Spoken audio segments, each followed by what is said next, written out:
Hello, I'm Jake Boudrot, Civic Journalist at Tell Community Television. With me today for the sixth in a series of conversations about issues of importance to the Municipality of the County of Richmond is Richmond Warden Lois Landry. Hello. Welcome back. Great, thanks for having me again. Really enjoy these. So first off, the provincial government announced changes to the Code of Conduct for municipal elected officials, which it claims addresses feedback from municipalities about the complaints and investigative process, an issue that arose in the last council session before you were elected. Minister of Municipal Affairs John Lohr said his government worked closely with municipal officials. And I'm just wondering, did officials in the municipality of the County of Richmond provide any feedback into this? This new change, this pause? No, not at all.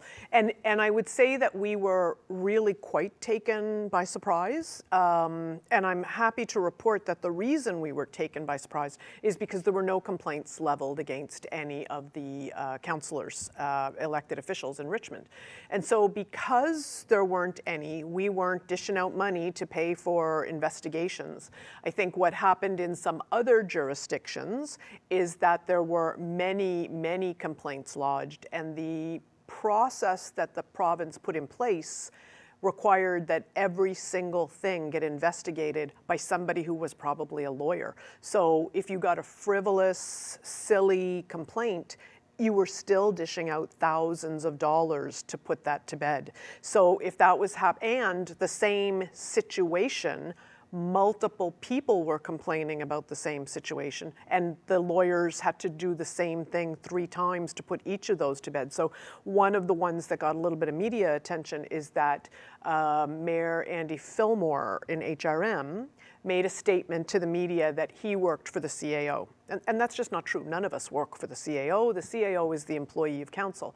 He made that statement, and at least three different people in HRM lodged a complaint against him for, for spreading misinformation about the way municipal government works.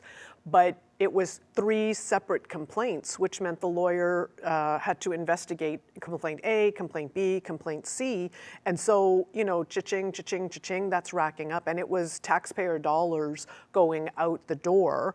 And in some cases, lots of people were complaining through this code of conduct complaint process because they didn't like the way their councillor voted. So an issue comes before council and they consider all the issues, and there's never, very, very rarely will every single person agree with every decision you make. So you vote this way and these 5 people complain about this. But that's not that's not an ethical complaint. You just didn't agree with them. Don't vote for them the next time. But if you'd vote this way, then these people are complaining. So those were costing municipalities a lot of money. That was so it came as a surprise to us because we didn't have any complaints leveled against any of us. Now, when you talk about lawyers, you're talking about the lawyers for the municipalities, and then when they have to investigate this, those are hours that they bill to the municipality, so that ends up costing a municipality a tremendous amount of money. Yeah, and there are some small municipalities for whom that would be a good amount of money. Now, every municipality has a municipal solicitor, and you regularly make sure that the work you're doing is legally just so. For example, we have tax sales.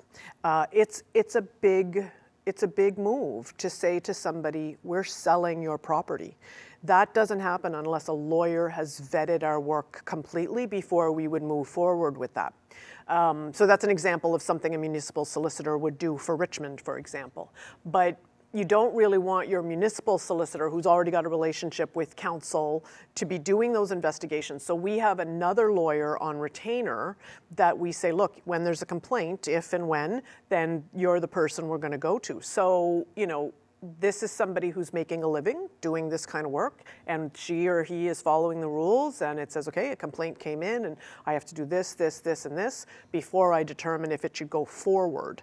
So something that is frivolous and ridiculous still costs municipalities money to get through that first stage of investigation. So that was my understanding is there were some municipalities that were out a considerable number of dollars for those.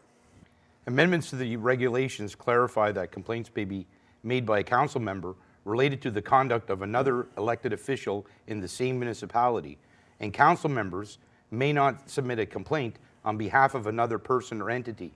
What have you been hearing about that aspect of the changes? So That is so that's a serious concern. So on the one hand, absolutely there need to be some changes, and they already made one change. So for example, the example of 3 people complaining about Mayor Fillmore's comments, what government has already done is they've said if the complaints are for exactly the same thing, in that example, it's one statement that the mayor made, you can roll that into one complaint. So it's one process with 3 different complainants. So that's a change that then Minister Lohr made to kind of address that. But the one about the, just frivolous complaints that are numerous and meant to kind of clog up the system, they don't really have an answer for that. So they put a pause on complaints so that members of the public cannot complain at all. And then they did something that was even a broader kind of step, is they said councillors can complain about each other, they can lodge complaints about each other, but councillors cannot complain on behalf of a resident. So, for example, let's suppose Councillor A, let's suppose Lois Landry, goes to somebody's house and says, listen, I want to buy your house. This house is really good, so I'm going to say that you're not paying your taxes. Some kind of evil, ridiculous, I want your house, I'm going to make sure it goes up for taxes because it's what I really want, right? Grossly inappropriate. If I have that conversation with you, you can't go to any of the other councillors and say, you're not going to believe what Lois just said to me. Because you can, but those councillors can't complain on your behalf to me. Those councillors can't complain about me on your behalf.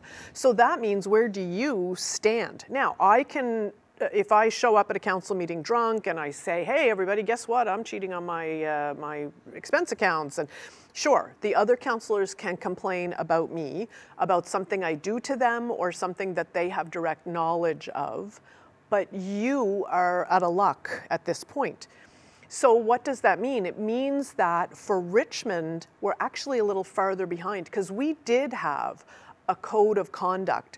It wasn't enforceable. So in the example I gave, if I had said to you, yeah, I'm going to make sure your taxes don't get paid so your house goes up for taxes, you could go to another councillor, and another councillor could say, listen, we have a complaint about you, Lois, we're going to investigate.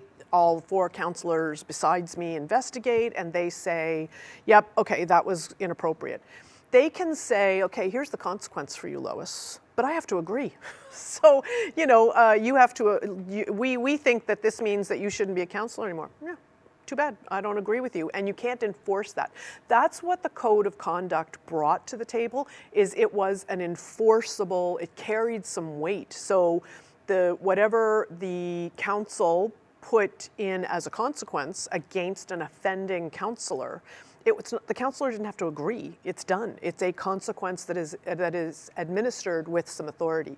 So at this point, we used to have a policy, but we got rid of it and we repealed it because we replaced it with this provincial one. So we're actually farther behind than we were before, because now we have nothing. So we can still certainly talk to people like Jake, and we can hear about Lois Landry did these inappropriate things, and around the council table we can say, look, we would like to state for the record that this was grossly inappropriate. All those things can continue to happen. It can continue to see the light of day, but consequences for the offending elected official are not possible at this point. So what we've done about that is we are in the process of writing to the new minister, John A. Macdonald, who John Lohr had municipal affairs and finance. So he's keeping finance, and John A. Macdonald is taking over municipal affairs. And the Nova Scotia Federation of Municipality has its fall conference next week. And so both new Deputy Warden Amanda Mumberket and I will be at that event to sort of, try to say, look, we need some resolution on this. Absolutely understand that there needs to be some revision so that municipalities don't go broke when people frivolously put complaints forward, but there has to be a fix, and it has to be quick. Now, when you guys repealed that the code of conduct, you were required to do so to make way for the provincial legislation. Right. So municipalities have the authority to make policy, but they can't make policy that runs contrary to provincial regulations. So whatever the province does trumps any policies that we have. So anything in our policy, anytime there was like two different ways to handle something, the province always takes precedent. So we repealed our policy, replaced it with the provincial one, as we were required to do within regulations. Now, as part of these changes, the province said multiple complaints may not be submitted by a council member on the same subject. When multiple complaints have been received about the same subject, the investigator must consolidate the complaints into a single investigation where appropriate, the province noted. The changes do not apply to complaints and investigations already in progress. What's your take on that aspect? Yeah, I absolutely see, and I think the Mayor Fillmore complaints are a perfect example of that. One media interview that went out over the wire, and at least three that I know of, three separate people complained. I absolutely think it's very, very reasonable for that not to be investigated as three separate complaints. It's the same words out of the mayor's mouth that you're investigating.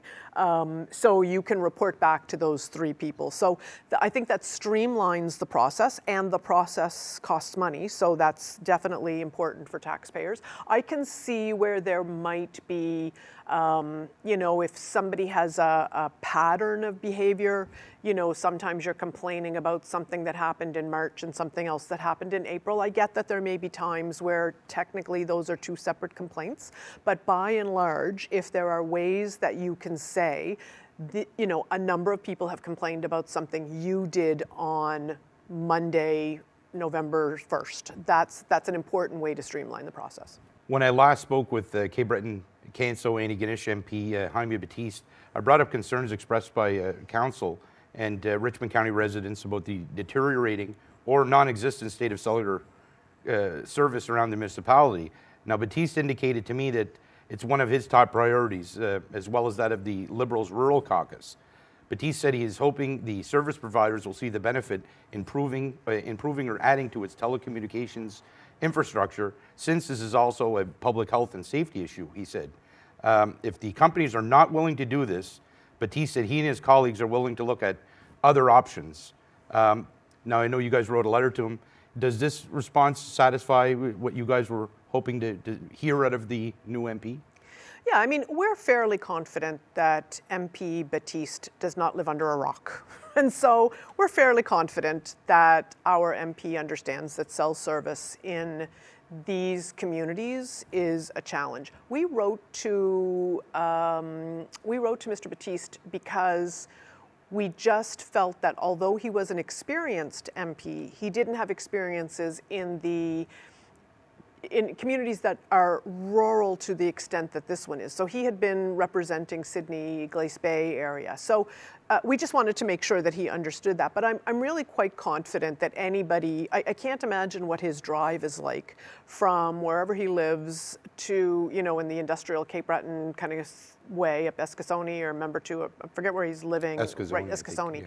I can't imagine what his drive is like from Eskasoni to the airport in Halifax. I'm sure that, or even as he travels from one end of his riding to the other end of his riding, I'm sure his phone calls get dropped every second minute, right? So I'm sure that he has a good understanding. I am pleased to see that he said A, B. A, we're going to, we hope that service providers will step up and do the right thing. I am especially pleased to hear that there's a B and a kind of an or else, because I think we have put some faith in service providers that I don't think they deserve, to be perfectly blunt. I think Bell is acutely aware of the lack of service and the deterioration of the service that they are providing. And so they have not done enough to guarantee that the services that they provide are adequate in rural communities. So I am especially pleased to hear that the Rural Caucus is saying that they are prepared to take additional steps. And I think, we're seeing the province has done that. And it's a really slow process. And when, in our conversations with Bell, they have pointed out, no doubt 100% correct, that as self-service improved and more towers were built, people started using more devices. So I have an Apple Watch, I have a phone, I have multiple devices at home.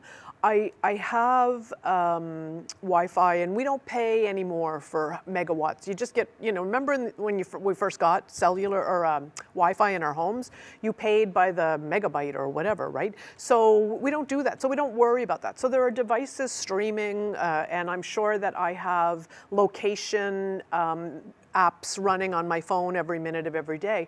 So all of those drain cellular signal, and we had an increase in, I think we've seen 10% increase in Nova Scotia's population since 2019, I think I saw recently.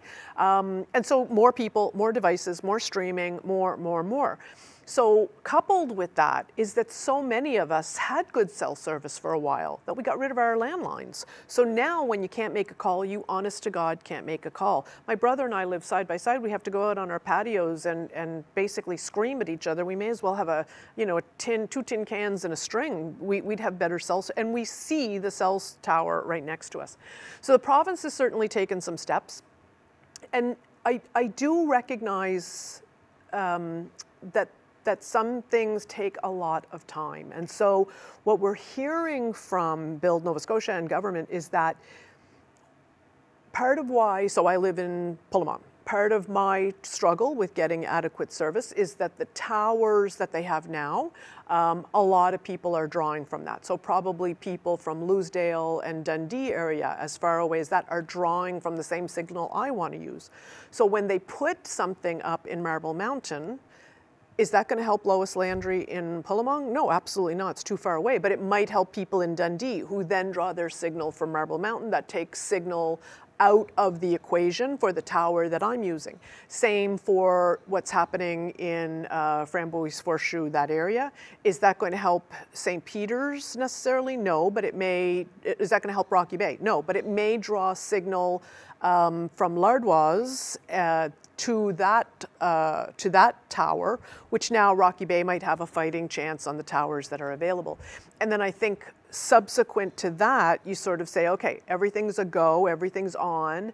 Now who's lacking cell service? And you put the towers then where they need to be next. So that's a long process, and that's a lot to tell people who can't even call 911 from their homes because they got rid of their landlines. So I'm very glad to hear that although they want to work with service providers, we have seen that service providers are not doing what they need to do. So I'm pleased to see that the whole of the the Rural Caucus is prepared to take this on as an issue. Now, after the presentation from officials with the Municipality of the County of Inverness about the Inverness County Asylum Commemoration Project, District 3 Councillor Brian Marchand voted against both motions in support of the project. And the crux of what he was saying was that people at the time thought they were doing the right thing, and he just didn't feel that people should be vilified or anything like that for decisions that were made under those circumstances at that time with the knowledge that people had. Do you agree with this, with his take on it, or do you see it as more of, people were operating on the information ahead at the time, but it wasn't right, it was wrong, and this commemoration project might be a step towards righting that wrong? Yeah, I absolutely don't agree. I do agree with him that there were probably some people who thought they were doing the right thing. I'm sure there's one of my former neighbors was involved with the relocation of folks from Africville. He moved people from Africville off their property, off their home, and he relocated them. He did what he thought was the right thing to do. What we now know is that was hurtful, that was harmful to an entire community of people. And there were better ways to look at that. There are some wonderful people working in the Nova Scotia Hospital. They are excellent nurses and physicians and care workers and wonderful people. There are wonderful people working in Department of Community Services now, Opportunities in Social Development. There is a remedy, a human rights remedy, that is based on the fact that 3 people were forced to live in the Nova Scotia Hospital, our forensic unit, for 12 years because they just couldn't find anywhere else for them to live. Those were lovely people. There are all kinds of ways that we can acknowledge that we did wrong without it being a crucifixion of the people who were involved. When you know better, you should do better. And for folks who, like to put it in perspective, it's a very emotional topic for me because you're talking about a group of people who were sent to an asylum because of what? Because they had intellectual disabilities. Probably because they had some medical conditions, epilepsy. My son is 24, he doesn't speak, and he has epilepsy and takes seizures. There are people in unmarked graves in a cornfield in Mabu that are like my Frankie.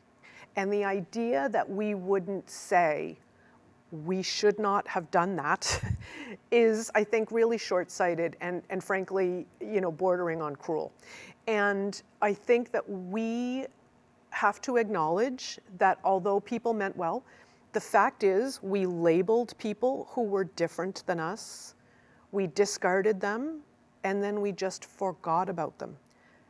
I don't think anybody around the table knew much about the asylum in Mabu and that Richmond County residents were sent there. It is important for us to acknowledge the things that we did so that we understand how we got there and we make sure we don't get there again. And so the way to start that process is to name it, to recognize it, and then separate from just the education piece, there are our friends, neighbors, our descendants of our friends and neighbors who are Richmond County residents who are buried in unmarked graves, and everyone deserves to have their final resting place be one that is treated with respect and dignity, because every single person deserves that. And if that's a few dollars from the municipal coffers, then I think that we as a municipality need to decide who we are as a people, and that is money well spent. Now, are there any other updates on some of the priorities you guys are tackling, such as housing, things of that nature that you can provide to the viewers? Yeah. Actually, we can speak a little bit about some housing initiatives that are moving forward. So I think when we spoke last, or one of our conversations, we've certainly spoken about, the municipality is really focused on ways that we can cooperate with developers, and also how do we cooperate with provincial and our federal partners, and how do we sort of get some money from them. So what we know, to sum this up, to sum it up in really simplistic terms, is that it costs a lot of money to build houses for people who are struggling with affordability. So to build affordable units, it's a lot of money. There are people who will tell you, I'd like to move out of my house, and then they price what it would cost to build a new home just for themselves, and it is a huge amount of money. And so developers are no different. They need to kind of make sure that the dollars and cents work out. And so what we want to do is we want to partner with the province and the feds wherever we can. So there were 2 great announcements this summer. Brila Homes received in excess of $1 million, as I recall, for the project that they have going on in Port Hawkesbury. And then Lennox Apartments and the Sampsons got, I think, $900,000 for the work that they're doing at the old IGA down there. And really pleased to report, I've talked to some people who are already hoping to move in November at some point, I think. So that's great, And I think in Richmond County, you're talking about, we know we have a deficit in our housing stock already, and we also know that we probably have a negative vacancy rate. So we don't have houses and apartments languishing with nobody wanting to rent them. There are very few places to rent. So we would call that a negative vacancy rate. So, you know, what we know about Richmond, though, given our population, is we're not going to build 20 high-rise apartments. We're going to build 4 over here and 4 over here and 10 here. And just, so every time we make an announcement or somebody says, look, brand new buildings are open, we're making some headway. And I also spoke to somebody, I think it's important for us to remember too, is because we have such a significant senior population, when somebody builds a 1 or 2 bedroom apartment, I know a woman in her 80s who is going to move into one of those, and she's freeing up for the market a really nice family home. So, you know, the Sampsons might not be building a family home, but they are creating a vacancy in one because of the way our seniors want to, you know, downsize a little bit.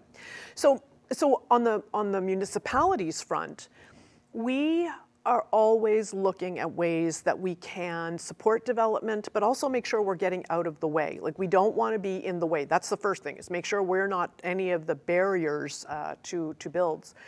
So I think I spoke about the Backyard Suite program. So it was through the Backyard Suite program that, so the government will give you 50% of the money to build a backyard suite, up to a total of $40K. So if you have an $80,000 build, they'll give you $40,000 of that back.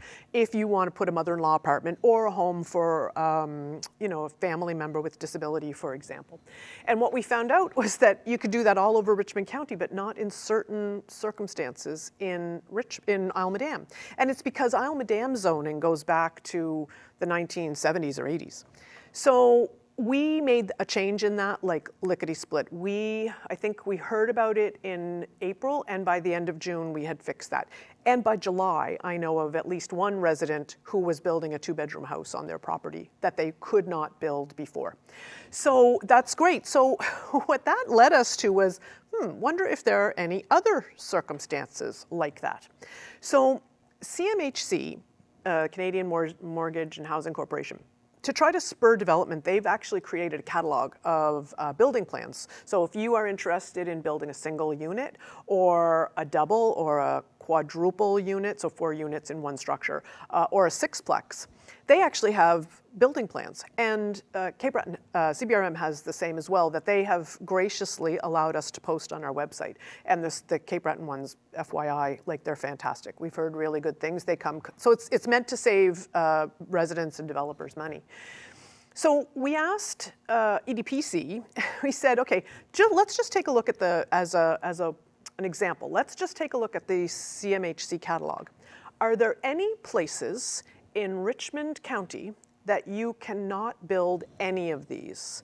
And we had hoped to say, no, you're good. Anybody can build any of these. And what we got was, I think, a 5-page document with multiple tables that said, this quad right here, you can't build this on Isle Madam. You can build it here, but you can't build it here. And on Isle Madam, you can build it here, here, and here, but not here, here, and here. And over here, you can build it with a development permit. And over here, you can build it with a development agreement. And over here, you can build it in a month with an R on it. Like, the amount of, like, variation across Richmond County. And I think as through these conversations, I'm not gonna lie, when I heard we had Plan Richmond, I thought that was Richmond County. No, it's Richmond minus Isle Madam, minus St. Peter's, minus Central Richmond, minus West Richmond.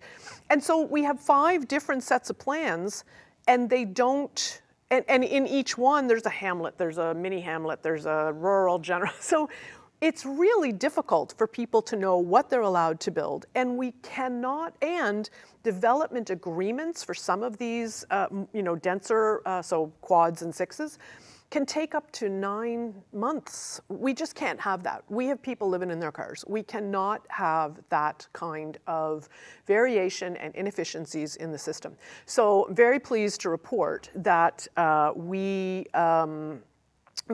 passed 2 motions at the Planning Advisory Committee earlier this month, and this week at Council we passed those same 2 motions. So the 2 motions are Number one, in Ayrshire, Evanston, and St. Peter's, we will make it so, and we'll turn this around very quickly, that you can build quads. That's really significant because the government is rebating provincial and federal sales tax. So that's 14%. So if you want to build something in St. Peter's, you have to pay 14% more to build 4 units, except that didn't matter because you're not even allowed to build 4 in St. Peter's. So that just can't be. So we need for developers to be able to access that significant incentive. So that we will change, I suspect, before Christmas.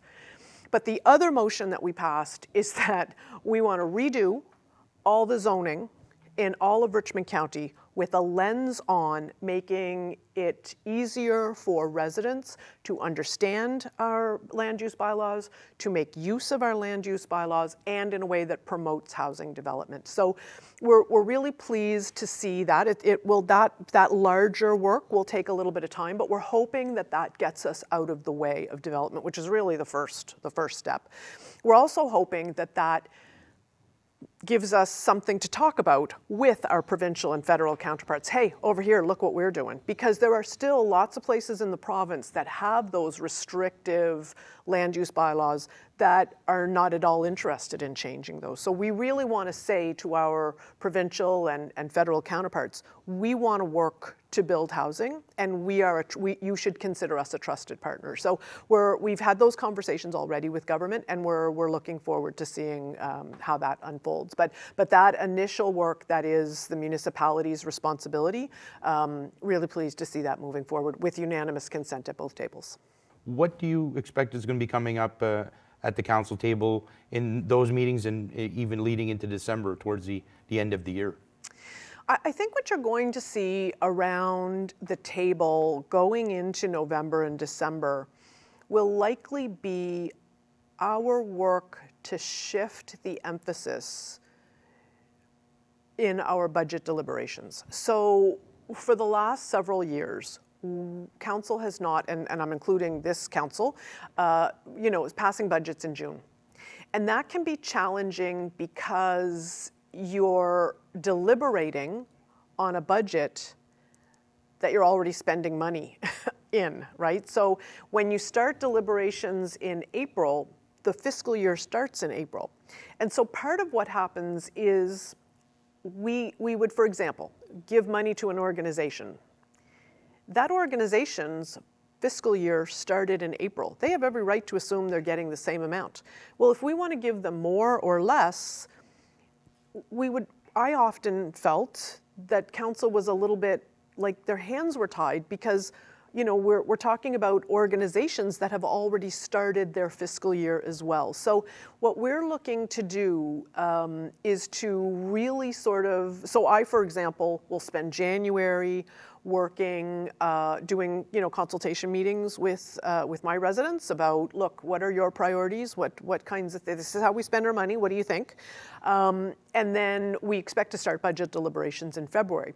So what that means is that going into November and December, we expect to hear more from community groups about, look, these are the kinds of, this is where we put our money. This is how we move forward with the dollars that you provide to us. These are the priorities that we see in Richmond County. So I think what you're going to see starting in November and December is that real shift towards, okay, we need to start thinking more.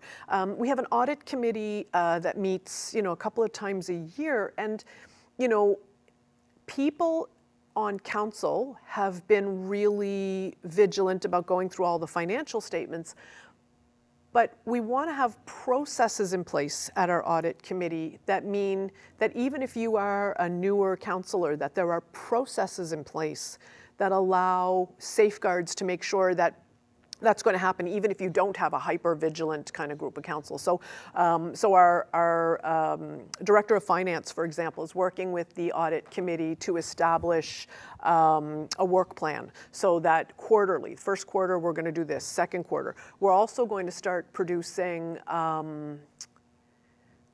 statements, mid-year statements, and perhaps even move those to quarterly as part of the Audit Committee. So here's what we budgeted and here's how much we've spent at the halfway mark. So when I think about other committees I sit on, so for example, I chair one of the boards at L'Arche Cape Breton. We get that every month. We said, this is the budget we set for ourselves for the year. Here's how much money we've spent, and here's how much money we still have left in each of these budget lines. So I think those kinds of conversations, moving so that we're much more transparent about the budgeting and the money in, money out all year round, so that budget deliberations are almost like a year-long thought process. So I think that's really the biggest shift that we're making. I think also on the bylaw and policy front, we are looking to say, okay, if you have a cell phone policy from 2002, maybe that's not exactly up to date, right? So, you know, and I think at one point I remember seeing, they may have already gotten rid of it, but I remember seeing there was an occupational health and safety policy dated before Westray. So all of the legislation, OHS legislation, happened after Westray. So we need to make sure that, you know, that that's removed and that provincial regulations, that those things. So I think in our bylaw and policy committee, there's really an effort to get rid of some dead wood in those lists, and to kind of make our policy and bylaw lists much more current, so that residents feel like they can see, instead of drifting, you know, kind of going through a sea of policies. And I think that there has been some really interesting stuff come out provincially. So fire services is going to be an important set of discussions moving forward. So the province has said that they will put legislation in place by September to revisit the role of fire services. And so what will that mean for municipalities and how we work with our fire departments, our volunteer fire departments, to make sure that we are doing the most that we can. And we were talking to one of the fire services committees, I believe it's Loch Lomond or one of those, 1/3 of their budget, of their fire levy money, is going to insurance. So what are the ways that we can say, look, are there opportunities for us to look at how we fund fire services in a way? We know we have a consultant's report from 2019. We have this new governance review. What are the ways that we can get ahead of some of this legislation for one reason and one reason only, which is two reasons, I guess, both toward the same end, to support our volunteers who put themselves in harm's way for us, and how do we make sure that we provide the best service for residents. So I think fire services going from now till September will be a big issue at the table, and I think there's always, you know, concern or opportunities in the green energy sector. So, you know, what are some things that we'll see coming up around green hydrogen? What are we going to see in the bidding process for offshore, and the pre-qualification bidding process for offshore wind? What does that look like, and what it's going to result from the net zero study about, you know, how our ports in the Strait of Canso can benefit from and participate in Wind West or government's big project initiatives. So I think that there'll be some conversations about that. Well, I'd like to thank you for coming back and engaging in this continuing conversation. This was the 6th in our series of conversations. It doesn't seem like it was that many, but I do appreciate it. And I'd just like to reiterate what I've said in some of the other conversations we had. If anybody has any feedback, any questions that they'd like me to ask, or any information that they want, they can reach out to me here at Tell-Il at 902-226-1928. Or they can email me at jake@tellil.tv. Thank you again for coming in here to answer my questions, and I assume you'll be back at some point in time. We'll have the 7th in our series. Great. Yeah, looking forward to it. I enjoy it.